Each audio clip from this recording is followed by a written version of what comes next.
Hello, hello, hello, my lovelies. Welcome back. This is our summer series, and we are back on Teacher Tuesday. And I have a treat for you, okay? I'm super excited because our summer series has been super instrumental in supporting so many different teachers. When I tell you, I have been receiving so much support as it pertains to veteran teachers, in addition to new teachers asking me questions, DMing me ask me different questions of how to navigate. And I'm excited because we're just getting started. This summer series is about to close, and then we're going to get started with something new that I will share with you a little bit later on. So stay tuned. Stay tuned. But in the meantime, I definitely want you guys to just say a little hello in the chat. Say hey there, hey there. Are y'all there? I'm so excited. We have our last guest who is going to really bless us with some gems so we can add into our toolkit, because the key is we want everyone to bloom in their classroom. So welcome, welcome, welcome. Come on in and give me a little shout out in the chat. Just go ahead and say hey, hey there. Uh, Greetings and salutations. Welcome back to Teacher Tuesday. And I look forward to looking at you guys' messages and really connecting with you, because we have a lot of impartation of wisdom and tidbits that you guys can use in your classroom. So go ahead and show me a little love in the chat. Let's see what you got. All right. All right. So for those of you who do not know, my name is Taji, and I am Taji, the teacher's teacher. And one thing I think is extremely important is for us to come together, collaborate, learn from one another. And I remember, and I would never want to forget my first year of teaching. And I definitely want to make sure that we're providing a sense of resource as we are getting into the upcoming school year. So today we're going to be crafting success, strategic planning for new teachers. Y'all, I'm telling you, it's so many moving pieces that's going on in that classroom at the same time. And strategy, do you hear me? All right, pre planning is going to be essential to your practice. And I have the best person in the room to give you some insight, because guess what? She helped me. She helped me during my first year of teaching. She was my coach my first year of teaching. So I pulled out some gems, honey. I really reached into my repertoire and got some amazing people who can definitely help us bloom in our classrooms. Okay, so let's go ahead and get this party started. So, in case you guys didn't know, hi, I am Taji, the teacher's teacher, and I specialize in transforming complex content into clear and concise lessons, okay, and concepts. I help teachers, I help business owners deliver their messages in a clear and concise way. And it is my passion. It is my passion to make sure that all of your scholars, your audience, whoever you are serving, they are actually receiving the best that they can get from you. When you walk into that room, you own that room, and you're going to bloom in your classroom. And so that is my job, to help you to make sure that you are successful. And we're going to continue on with that initiative for today. So let's meet Miss Johnson. So before we get started, because this is this is my girl right here, okay? So before we get started, I just wanted to share with you that I started teaching, I want to say about a decade ago. And our school has so many different challenges going on at the time. And so I was still trying to figure it all out. However, I had some of the funniest, I can laugh at it now because I was crying then. But I had some of the funniest encounters, and I just remember Miss Johnson, her warm spirit, her sense of humor, her infectious laugh, her stopping by my classroom and always checking on me. Hey, girl, you good? You all right? or she'll stand shoulder to shoulder with me in front of the classroom and kind of just give me some good tidbits and how to make sure that the kids are entering into the room properly, or how to make sure that my lessons were pristine, how to ensure that my content delivery was sound. I mean, I would see her daily. I would see her between class periods. If she said that if I had a challenge with a particular classroom, she would come in and grab her phone and say, we're going to stop this right now. And let's address this because Miss Wright is here for you. And she had my back. And I definitely appreciate her support. I appreciate how she was consistent. And we just used to have the best belly aching laughs at the end of the day that boosted my spirits because I really needed that as a brand new teacher. And so I just want to introduce to you one of the gems, one of my peoples, one of the people who trained me into the conversation. I want to introduce to you Miss Johnson. Hey, Miss Johnson. Hey, girl. How are you? I'm doing well. I'm doing well. How are you? I'm doing good. It's so good to see you, I girl. know. Good to All right. see you. Okay. I know we had so not only did we work with each other that first year, but I think we ended up working with each other for about 4 years. Yes. Yeah, that Mm-hmm. whole 4 years. situation. And so you were able to kind of see me grow Yes. Mm-hmm. from that, little, fresh out of college to trying to evolve into the field. And so I really appreciate you, and I know that this conversation is going to be like super enriching and like, just hey, the tidbits of wisdom that you're going to provide is going to be very helpful for a lot of teachers. So I'm super excited about the whole situation. All right. So go ahead and tell us, like, Miss J, what is your teacher story? My story, I started teaching almost 30 years ago. And I Mm-hmm. remember the first year, I just felt like I think I had a mentor or I was assigned a mentor, but Mm-hmm. for some reason she kind of fell off, as the year went on. Probably by October, I felt like I was out there on my own, Wow. just just trying to figure it out. Mm-hmm. And I did. I made it through that year, and then the next year they had a what they call a rift, where they Mm-hmm. would take the teachers out, and if because of I guess a student shortage or something. So anyway, I was placed into a new school, and then I'm so this is my second year teaching, Mm-hmm. and now I'm floating. I was a floater, Oh which meant wow. I had a little cart and I was pushing it from room to room. Uh-huh. And at that time, I was big and pregnant, and I'm pushing this cart and for each class period. The bell changed. I'm in the hall with the kids trying to get to my next class, Oh my. and again, but I did have help then because the department chair at that time, she was supportive, and so she kind of she encouraged me. She gave me, trusted me, Mm-hmm. and gave me a lot of responsibility and stuff like that. So I started to grow, and I just reflected back on that as on that first year, and I thought that was the worst year. Teaching is hard anyway, but I was just Right. like, I will never let anyone go through that. So then, as the years went on, every new teacher that came in, I made sure that they knew me, that they knew that I was a resource, that they could come to me to Mm-hmm. vent, to ask questions, to help in any way, because I just felt like that first year is really, really, really, really, really hard.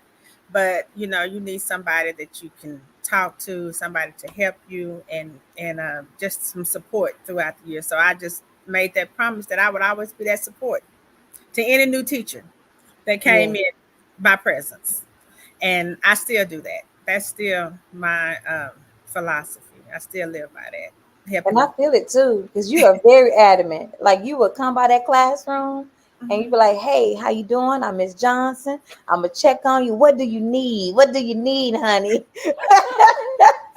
Yeah, I used to keep all my old posters and stuff, and it's like, you need Uh, posters here. I got a box. See if you can find some posters that you can use and stuff. Because that first year they want you to decorate your room, and you mhm. thinking, my decorate, with what money?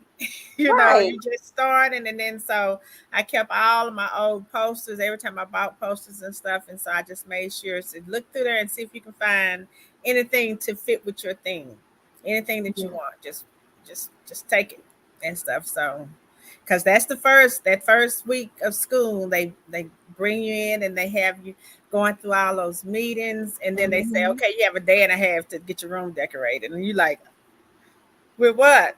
You know, and so Yes. that was something I always tried to help with. And that's essential. That's essential. I remember like I started off trying to understand, like we taught science, and so you have been in the content for so long, and you were trying to kind of help guide me through understanding the content Right. and the pacing. And Lord, at one point, I thought it was okay to go and find random worksheets online and print them off, but it was you who kind of told me how to the science behind the teaching and how to pre-plan from the moment the kids come into the room to actually getting into the actual lesson and the Mm. content of the lesson. Can you kind of guide us through why is it so important to kind of like prepare from the moment the kids enter to the room up until you actually start the lesson? Well, it really starts with the lesson plan, Okay. and that's overwhelming. When Mm-hmm. they ask you to write a lesson plan, they give you this worksheet. I mean, fill in all the boxes, and we get into the habit, of just filling in the boxes. But over the years, I found that when you really um, plan, it just makes your life a whole lot easier. So fill Mm-hmm. in the boxes, but at the same time, start creating your lesson over here. So in other words, if you say the kids are going to do this worksheet, find the worksheet, pull it up, already have it ready. Mm-hmm. You know, go ahead and find it. If you say the students are going to answer these questions because they want you to come up with higher order thinking questions. And Mm-hmm. so go ahead and start asking the questions as you work through the worksheet or you work through your PowerPoint, embed those questions in. And the reason I say to do that is so you already know where you're trying to take the students. So when something Mm-hmm. unexpected happen, then you're able to take, oh, what happened? I lost my, okay, Are something you popped up good? on the Yeah. screen. But okay, whenever something is unexpected happen, if you already have everything embedded in your lesson, then Mm. it's going to, you can deal with that situation, but not lose focus or lose your where you're trying to get the kids to go. If that makes sense. I Does got that you. I got you. make sense? Yeah. Yeah. And that And brings us to, oh, go ahead. Go ahead, Michelle. no, go ahead. No, I was just saying that so kind of like understanding because it'd be a lot going on in that whole Mm-hmm. environment, right? Mm-hmm. You might have Cletus over here who done threw some across the room, or they coming in jumping all hard, and Mm-hmm. then you have in the middle of your lesson somebody fall out their desk, and you just have all these random things because Mm-hmm. kids be kidding, okay? They be just Mm-hmm. doing the most sometimes. And so I can only imagine like all the variations of distraction because I even got to the point where sometimes I could even do the attendance Mm-hmm. because I was just really just trying to address all the nuances of a classroom. How can a new teacher be so strategic and to pre-plan to avoid all of those things, to take less stress off of their plate, take less off of their plate? How can they what things can they implement into the classroom that can kind of help them relieve them of stress? Well, the first thing I think is to have, like I said, if we talk about worksheets or activities and stuff, I used to have a table by my Hmm. door. So Hmm. when the kids walked in, they knew to pick up all everything that they needed, everything that they were going to use for that class period that day, they knew to pick it up. If homework was due, they knew turn it in when they walk in. And the other biggest thing is to have a bell ringer, an activity for them to start on as soon as they walk in, because that Hmm. gives you time. And then it really, for me, I really enforce that. Come in, get started on your your bell ringer, because that's going to give me time. It's going to give Mhm. me time to see if it's something wrong with somebody. If somebody's upset, that's going to give me time to deal with that student. That's going to give me time to take attendance, just and then have that timer. The timer, that's my best friend. you Yes. know, when you have a timer and you time those kids, it keeps you on track as well as the students. Mhm. If Mhm. you say you have 5 minutes to do this, then if they have 5 minutes, you have 5 minutes too. you Yes. know and Yes. so it helps you to just stay on track. And for me, it helps me to stop talking and allow the students to, because I've given them 5 minutes, so I Mhm. can't talk through those 5 minutes, to do whatever they need to do.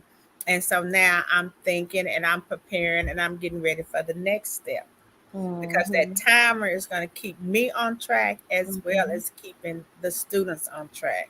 And they know you mean business, because when the 5 minutes are up, and you can embed it in your PowerPoint. Mhm. You can actually embed the timer. That once I learned that, that was just like gold. Before then, I used to have my little wind up timer. Yes. I know that little wind up timer, that ding, Yes, I used to Yes. have that, but now, with all this technology, it's really, really easy to have your timer, and you can let the students know at the very beginning. You don't have 10 minutes to do this part. You don't have 15 minutes to do it. Mhm. And you can just go from there. That's good. I like how you said that. Like the moment they walk in, they know to go ahead and grab the items that they need. So you're already setting the routine, Hmm. and that routine had to be in place. When do you actually teach them that routine? Now you start that day one. You Hmm. start that, and you started. You for me, have it there. Just started. What is it? Modeling, like from the very beginning. Like when they Hmm. come in, pick up the paper for day one. Pick up the paper on the table and your pencil and have a seat. You know what I mean? Hmm. Day one. Hmm. So then now they know. So it's just part of the practice. You just Hmm. start off day one telling them how. Even if they just picking up a blank sheet of notebook paper, you Right. know, today and on day one, because and day two they might pick up another blank sheet of notebook paper, and they're going to use it, Yeah. for something. But and then some days it may be a worksheet, but they know to look at that table when they Hmm. walk in, or they know to look at that spot, wherever you decide in the classroom. They know automatically to look to see if it's something there. And then if you already have the assignment on the board when Hmm. they walk in. So now they know to do something with this paper because it's written on the board. They already know what to do. And That's good. then they come in, and so some of the students are going to come in and start. They're going to look up there and they're going to read it, and they start working. And then some students, you might, you see that, go ahead and start working. Just point Mhm. because it's there. I like that. And you taught me that because I noticed that the days that I had it ready, Mhm. they were smooth. Mhm. And the days that I was running behind or had a terrible morning or got caught up in traffic and didn't put the papers where they need to be, uh, bombs over Baghdad. Okay, the Mhm. kids was acting a fool. All Yeah. right, Yeah. only because they were so accustomed to that routine to where it held me accountable to making sure that I was keeping them on track. And so they would ask, "Where are our papers?" or "What's Mhm. going on?" And Mhm. they would check you and Mhm. make and hold you accountable to those expectations. And so, Right, right. And then I learned I had to finally train myself to do it at the end of the day, because hmm. you never know what your morning is going to be like. Hmm. So at the end of the day, after the students are gone and you've had a little chance to debrief, then go ahead and write your board. Hmm. Go ahead and get your papers, you know, print it, have them already, have them out. Go ahead and put them on the table. It makes life a whole lot easier. So as often as you can already do that stuff the night before, the day before you leave, so when you come in, you might be running late. You know, you already have it done. So I had to train myself to do it at the Hmm. end of the day. instead of trying to do everything when I first come in, because I Yeah, wasn't gonna make it. that's Hmm. good. So let's get into this instruction because I know that this was very helpful as it pertains to why is pre-planning important for new teachers as it pertains to the instructional element. Because we talked about when they first come into the room, how to get them started and setting the routine.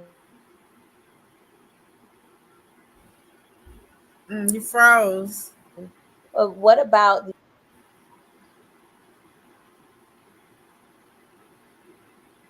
You froze. You Can you froze. hear me there? Are you good? No, you froze up. Okay. Okay. All right. So are we here? Are we clear? Hmm. Okay. So now that we've had the opportunity to talk about the routines and how to get them started when they come inside the classroom and how to pick up the papers and all those different things. So now let's get into what does it look like as it pertains to instruction. Why is pre-planning so important as it pertains to instruction? So it helps you because you trying to get the kids. You want to know. You want them to master a certain thing, and Mm-hmm. so if you plan ahead of time, then you know where you're taking the students, and Mm-hmm. so. Um, I like to go ahead, and if you're having a quiz or a daily quiz or a daily check for understanding questions, so you embed those check for understanding questions in because you're trying to get the students to a certain point of mastery. Mm-hmm. And so pre-planning is going to help you stay stay in alignment with your content, with what you're trying, with the curriculum and what you're trying to teach them, and uh, not waste a whole lot of time. Because sometimes if you don't plan, then you just have a lot of filler activities that are not hitting the mark. Mm-hmm. Is that? Mm-hmm. Mm. Yeah, I agree. So yeah, those filler activities and all those distraction points, I did it and it kind of worked at the beginning, but it does not necessarily mean that I was being effective as a teacher. Yeah. Because you want the best instruction the first time, Mm-hmm. you know. And so if you think about the questions that the what they need to be able to answer at the end, then everything that you plan should lead them to be able to answer those questions at the end. You Mm-hmm. have two or three closer questions. They have a lot of different names for them, but at the bottom, at the end of the day, this is what I want the students to learn from from this activities or from these activities that we're doing today, and they should be able to answer this question, and that question. And so everything that you're planning to get them to success, to be able to answer those questions. So if you don't know what those questions are in the beginning, then you can't take the kids there. You know, if you Mm-hmm. don't know, and then all of a sudden you give them some questions that you think, oh, they should have got this, they should have got that. I Yes. talked about this, but no. I remember I used to tell the kids at the end of the class period, you will be able to tell me uh, Yes. this, and you will be able to tell me. You tell them that they're gonna know this, and then you tell them what they need to know, and then you tell them you know it. See, you know what I mean. So you just keep giving them the same information. Now you know this, and so then you ask them, and then they know it. But if you tell them at the beginning, I I just come up with a topic. You'll be able to tell me the three types of plate boundaries. Right. At the end of this lesson, you are going to tell me what are name the three types of plate boundaries and tell me how they affect land features. And That's then you good. tell them. And then at the end, they know. And then you ask them. So now the whole lesson is geared towards those questions that you're going to ask them at the end of the lesson to stay focused so that you're not all over the place. Right. So if you pull in a resource from over here and a resource over here, and then you're doing all of this, it may not even have the alignment that it needs for the kids to be able to answer the questions that you already asked them at the beginning of the class. Mm-hmm. Yeah. So So what you about want to, I was going to say, you just want to pull all the lessons that's going to, what are the three types of land boundaries, plate boundaries? What are the land features? Mhm. And all of those activities should tie in to what you, that question at the end. And so the students should, instead of just saying, because, we might start talking about Pangea, or we might start talking Mhm. about something else. It's interesting, but it's not talking about the boundaries, Mhm. and it's not showing them what the boundaries are, and it's not telling them how those boundaries affect the land features. What are the land features? You got to show them and tell them. So you just guide them to where you want them to go. And pre-planning is going to get you there. So because you're going to look for the materials that's going to answer, like, so you write the questions ahead of time, and then you say, will this activity help them answer this question? Will That's good. this activity help them answer this question? Yes. You know, and so that's why you want to pre-plan, so that Mhm. you really, just so that you can stay in alignment and not waste a lot of time. Because if you do it the other way and they take the test and then they get it wrong, Surprise. now you got to go back and reteach it. Yeah. You got to go back. So now you're running out of time because you have to go back and reteach it because they didn't get it. So try to get them to get it the first time. That's our goal. Try to have our best instruction the first time. That's good. What about the teachers who have those lessons already pre-planned for them? How can they, if they're just given like, here is your lesson, here is your PowerPoint, go. If you still have to go in and tweak that PowerPoint, make it sound like Mm-hmm. take out what you want to take out, add what you want to add. It's very important to personalize those PowerPoints, so that if you don't understand it, you're not going to get the students to understand it. Mm-hmm. So you want to, study the PowerPoint ahead of time so that and create. I still say create your own questions, your own check for understanding questions that you can put in there, just embed Mm-hmm. in there and stuff. So if you start creating your own questions, then you'll see if the PowerPoint, that whatever that slide is, if that's going to help you get to where you need to get, or you need to add something to get them. A lot of times, if they're giving you the lesson, the PowerPoint, they're giving you the test questions too. Correct. They're giving you Mm-hmm. the questions. So look at those questions and make sure that that lesson that they've given you can answer those questions. And I remember we used to have, remember you guys used to have to take the test first Yes. before you even did the lesson. You had to take the test Yes. because you start asking yourself, what do they need to know in order to Mm-hmm. answer this question? And if it's something in that lesson, then you'll say, oh, that's why they put this in this lesson, because they need this slide. This slide is going to help them answer questions 2, 3, and 5. Mm-hmm. you know, and then you say, we still didn't get 4. If that's not in there, then you can add. Just because they give you a lesson doesn't mean you can't add information to it to make sure that the kids can get all the content, get to the final answer, you know? Yeah, that's good. Mm-hmm. And what you meant by that in terms of like, if you have 5 questions on the exit ticket Mm-hmm. or the DOL, and you can have components in the lesson that only addresses questions 1, 2, and 3, Mm-hmm. then you take it upon yourself to make sure that you have information in that PowerPoint that's going to address 4 and 5 too, Right. in the Right. clear and concise way. And Mm-hmm. when I tell you that's a game changer, that Mm-hmm. alignment and doing that and Yes. working it out and creating it ahead of time helps so Yes. much with your pre-planning and Mm-hmm. seeing like, okay, how does this student learn? How will my am I going to have Mhm. visuals in my lesson that Mhm. support my English language learners Mhm. or emerging bilinguals? Am I Mhm. going to have a tactile for my ADHD Mhm. kids? Mhm.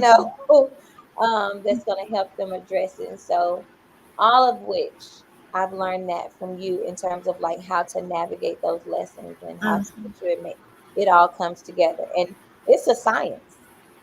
Yeah. Teaching is a science. Yeah. It is And definitely. you definitely do need to think about those students that pop up in your mind. There's certain students that are going to pop up in your mind. The ones that are going to ask these questions, Mm-hmm. you know, they have questions. So you want to make sure that you address those questions. You'll get to know those students. And so you definitely want to try to address those questions that they'll have beforehand. And yeah, you know I'm quick. Hmm. You know who they are, you know.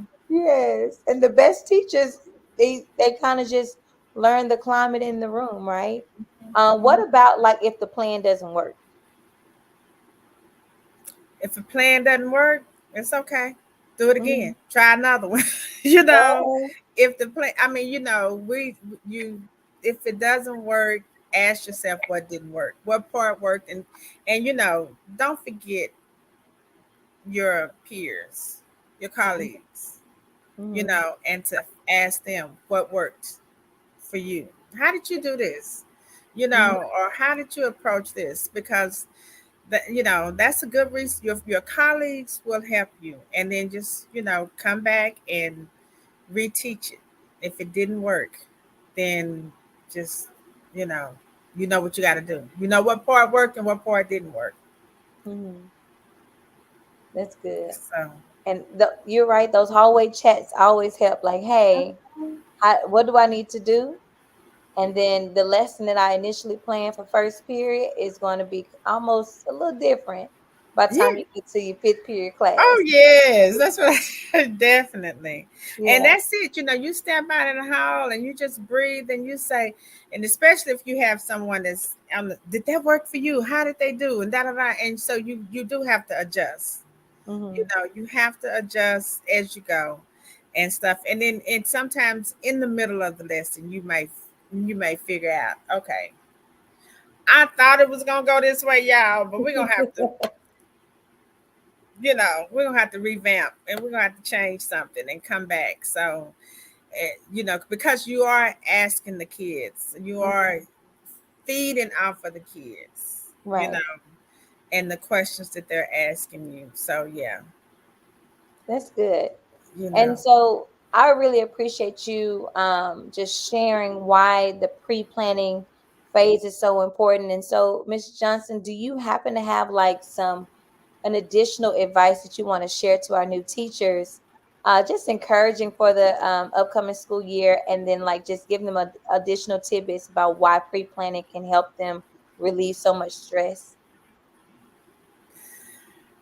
No, I think the your first year you go in, um, you get to know your colleagues. Like I said, you talk to people because so that you can have somebody to bounce ideas off of. I think that's very important to have build your support when you walk in the door. Mhm. Find out who you can go to. Plan as much as you can. Write the lesson. Try to embed your questions, your activities. Try to have everything as much as possible. um, I remember back in the day when we used to, at the end of the year, we Mhm. would have to reflect on our teaching for the Mhm. year and Mhm. what worked and what didn't work. All I can tell you is the first year, go in and do the very best you can. Mhm. Remember, I used to teach the students as best you can. Yes. Teach the students and keep them first. Teach the students, and then at the end of the year, when you have that reflection time, you think about everything that worked, and you think about that one thing that just drove you crazy by the end of the year, because after spring break it's a whole new beast. And so after spring break the kids are just, so whatever it is at the end of the year that just absolutely will push your buttons and drive you crazy, Yeah. just know the next year you're going to address that at the Mhm. beginning and get a handle on that at the beginning, and each year it just gets a little bit easier, you Yeah. know. But just have, make sure you take the time to reflect on Mhm. what worked and what didn't work, and then address it. But this year, go in, get your, find your support plan. It is writing, learning how to write a lesson plan is hard, because they ask for all this other stuff to fill in. And don't look at it as you're just checking a box. You're just Mhm. meeting the deadline. You're just being compliant. You know, the lesson plan is going to be your foundation, and Mhm. it's going to help you to move the students, Mhm. which is what you want to do. You know, you want to move the students. You want the students to grow. You want the students to reach mastery. So the lesson plan is what's going to help you. Write it, you know, plan your activities as much as you can, and it's going to help with discipline as well. Having a Mhm. good lesson plan and knowing your next step and your next step and your next step is going to help you with discipline, relieve a lot of stress. Even though it's a lot of stress on the front end, on the back end, when you're in that classroom, it's Yeah. less stress. Mhm. Mhm. That's good. Thank you for sharing that. Man, I really appreciate you for just, providing those good sound tidbits of just saying, you know what, you're going to teach the best you can Yes. and pre-plan as much as you can, Mhm. whatever you can control, Yes. because there may be other elements that's going on in the classroom that you cannot control. Right. However, a tightly planned lessons and good systems is going to Mhm. help relieve Mhm. release yourself from a lot of stress. And so, Mhm. absolutely, that's good. I also Thank want you. to share with everyone just a few things that we have coming up. So before we get started, before I just share these resources, I want to just thank Miss Johnson for just again just giving us all the little things that we need to, and the encouragement that we need as we are preparing for the upcoming school year. Okay. I also want to share just a really quick resource to you guys. So remember that we do still have the resources here available for a supply list. So you're creating a welcoming center. You're inviting people into your room and open to feedback. And the best instructors are the ones who are open to feedback. And so why not create a space in your classroom where people can, your administrator, your coach, just like Miss Johnson was my coach at the moment, where she was able to come in, grab whatever resources that we were discussing for that day, had a scholar greet her as once she entered the room, and then any feedback that she had for me. You can write it down on one of the feedback cards and leave in the back of the room. And at the end of the day, or at the end of that class period, I'll see what did I do well, what was a glow, and what did not do well, what was a grow opportunity. I'm telling you, the more malleable you are and open-minded to that feedback is going to help you so much. And so that Mhm. is a resource. I'll make sure that I put the link in the chat. All I'm asking is for your email and your name so that we can keep you and add you into the Taji, the Teachers community. Okay. But then this is a great way to just start that process of your growing. Okay. And receiving feedback. In addition to that, what we have coming up next, I'm super, super excited because this is an opportunity for everyone to start on the Smart Start Bootcamp for Teachers. Okay. So if you want to learn how to engage your scholars on day one, if you want to make sure that you have the sharpest and the smoothest first 10 minutes of your classroom, this is an opportunity for you guys to truly use this as a time to a virtual planning session with me so that I can help guide you through of having that smart start at the top of your classroom. Okay. You can register on tajiteaches.com /boot camp.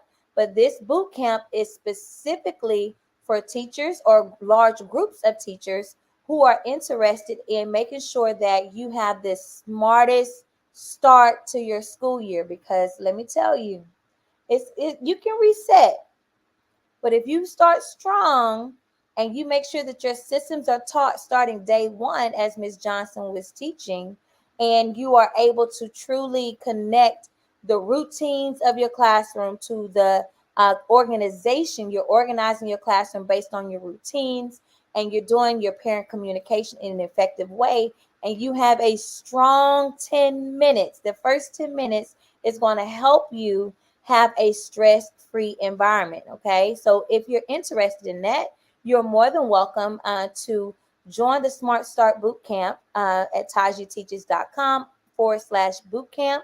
We do have two phases. We have our first phase for August 1st and 8th for teachers who want to really start with their PowerPoint and how they're going to get their routine started. And then we have our second phase in September the 5th and September the 12th. So again, this is an amazing opportunity. If that's something you're interested in, we're definitely going to be sharing more information about that. Okay. All right, my lovelies. I hope that you guys had an amazing encounter with Miss Johnson. And I hope that this was extremely knowledgeable for you and that you were able to put something into your teacher toolkit. And we definitely got to stay connected. All right. For sure, Miss J, how are people able to stay connected with you? Well, my email is paulajohn230 at yahoo.com. Awesome, So awesome. you can email me and have any questions. I'll be happy to answer them. Sounds Yes. good. Sounds good. And Miss Johnson, like I said, she is an amazing resource to have and a great a great person to add into your community. Okay. Again, Taji the Teacher's Teacher. We are on Facebook. We are also on YouTube where we have the replay. In addition to that, you are more than welcome to visit tajiteaches.com resources or tajiteaches.com boot camp, and we do have our replay page. So again, if you missed anything, you're more than welcome to revisit those resources, and I'll drop all of those things in the chat. We are also building our Instagram community, okay? Which I'm super excited about that. But most importantly, I am excited to continue to support you in this journey. I am excited to continue to give you all the things that you need to add into your teacher toolkit, and even more excited to see you bloom in your classroom. Okay. So, again, I'm so grateful for you guys for supporting the summer series. And next week, we're going to have just we're going to continue on with Teacher Tuesday and have a little preview of what the boot camp can look like for you. All right, my lovelies. I hope you guys had an amazing day. Thank you so much to Miss Johnson, and I hope to see you bloom in your classroom. Have a great day.